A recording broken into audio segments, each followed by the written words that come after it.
Hey, I'm Callie Lewis. You're watching Geek Brief TV. This is Brief 676.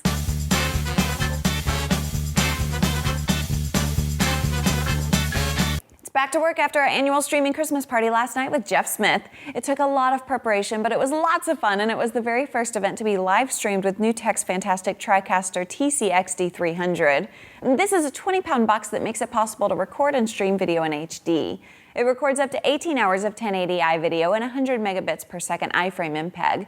It has inputs for 3 cameras, and you can mix sources between HD SDI, HD Component plus SD SDI, Component, YC, and Composite. It has extremely impressive virtual sets, and its software makes it possible to do virtual zoom and pans that are smoothed but match the velocity of your hand as you push or pull the mouse. You know what it's like when you upgrade an application or piece of equipment and hope that upgrade is worth it because the new version has changed your life better than the last version?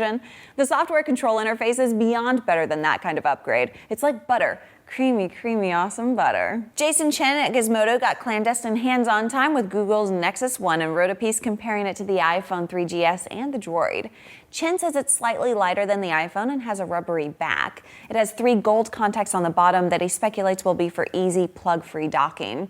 I heard the screen was the same as the Droid's, but Jason thinks the Nexus One screen looks noticeably better with more vibrant colors and darker blacks.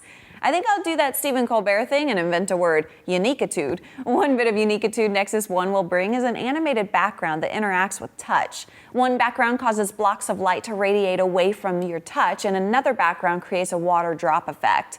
Jason concluded that the Nexus One beats the Motorola Droid all the way around and is the phone to want if you want an Android phone. It's a tad late, but thanks to GadgetyTech.com, I've had some hands-on time with Barnes & Noble's Nook. The recent 1.1 software update improved a lot of the problems people were complaining about, like super slow 3 to 4 second page turns and the unresponsive touchscreen.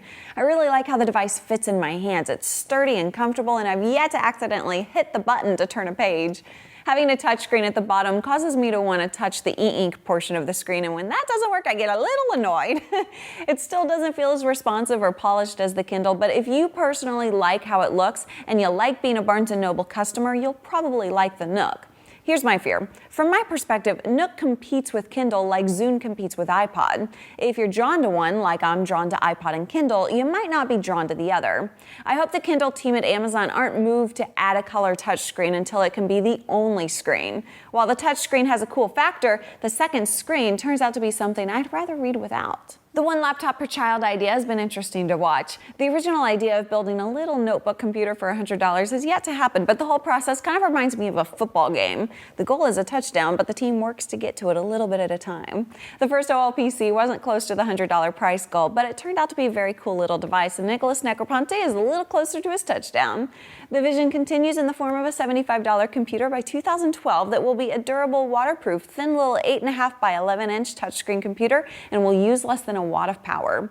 I wouldn't bet on one laptop per child getting to that $75 price point within a couple of years, but I'm pretty confident that the ambitious goal will result in something pretty cool that will surprise us again. Tomorrow's Christmas Eve, and I'll be releasing a special episode of Geek Brief from the kitchen, where I'll show you how to make something that you're going to want to make, even if you just have a little bit of courage.